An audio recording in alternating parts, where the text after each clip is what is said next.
Crime reporter Shahzad Ali की report के मुताबिक खबर शामिल की जा रही है। गुजरांवाला लेबर गुलशन कॉलोनी के रहायशी अब्दुल मतीन अली को उसके अपने ही साले ने लूट लिया, क्योंकि नदीम रज़ा ने एक मकान अपने बहनोई अब्दुल मतीन अली को 40 लाख में फ़रोख्त किया और जब मकान कब्ज़ा लेने गए तो पता चला कि नदीम रज़ा ने यह मकान किसी और को भी फ़रोख्त किया है।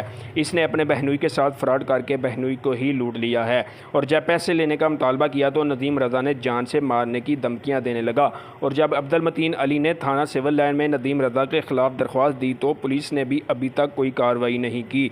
दरख्वास्त को टैग भी लगा हुआ है, लेकिन अभी तक कोई कार्रवाई अमल में नहीं लाई गई। शहरी अब्दुल मतीन अली का वज़ीर आला पंजाब मोहसिन नकवी और IG पंजाब पुलिस से और CPO गुजरांवाला अयाज सलीम से मुतालबा है कि मेरी दरख्वास्त पर नोटिस लिया जाए और मुझे इंसाफ दिलाया जाए, मुझे पैसे या मकान वापस दिलाया जाए। कैमरामैन अली भट्ट के साथ Shahzad Ali, crime reporter, news 4 Gujranwala.